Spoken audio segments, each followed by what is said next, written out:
ভারত আমেরিকার সম্পর্কে রুশ তেল ক্রয় নিয়ে তিক্ততা বাড়ছে। মার্কিন উপদেষ্টা পিটার নাভারো ইউক্রেন যুদ্ধকে মোদির যুদ্ধ বলে আখ্যা দিয়েছেন। 50% শুল্ক আরোপ করে আমেরিকা ভারতকে চাপ দিচ্ছে।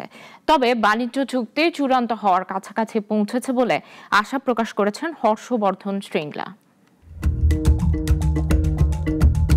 দিল্লি ওয়াশিংটন সম্পর্কে ফাটল ধরেছে রুশ তেল ক্রয় নিয়ে। মার্কিন বাণিজ্য উপদেষ্টা পিটার নাভারো রাশিয়া ইউক্রেন সংঘাতকে মোদির যুদ্ধ বলে অভিযোগ করেছেন।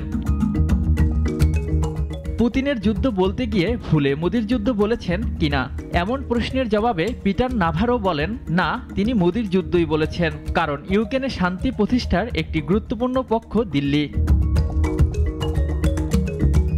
তার মতে ভারতের জন্য আমেরিকার ভোক্তা, ব্যবসায়ী, শ্রমিক সবাই ক্ষতিগ্রস্ত হচ্ছে। করদাতার টাকায় এই যুদ্ধ চলছে বলে দাবি করছেন তিনি। অর্থনৈতিক উপদেষ্টা কেভিন হাসেট সতর্ক করে বলেন, রুশ তেল কেনা বন্ধ না হলে ভারতের উপর 50% শুল্ক কমবে না। এক্ষেত্রে ভারত যদি না নড়ে তাহলে আমি মনে করি প্রেসিডেন্ট ট্রাম্পও নড়বেন না। তবে আশার আলো দেখছে ভারত। রাজ্যসভার সাংসদ হর্ষবর্ধন শ্রীংলা বলেন, ভারত আমেরিকার বাণিজ্য চুক্তি চূড়ান্ত হওয়ার কাছাকাছি।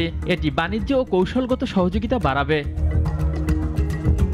তিনি আরও জানান, শুল্ক বাধা, বাজার প্রবেশ, ডিজিটাল বাণিজ্য ও বিনিয়োগ সুরক্ষা নিয়ে আলোচনা গঠনমূলক হয়েছে।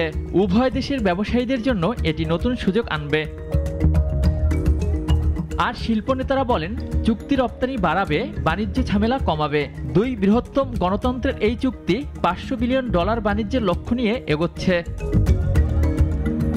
অলিউল রনি, নাগরিক।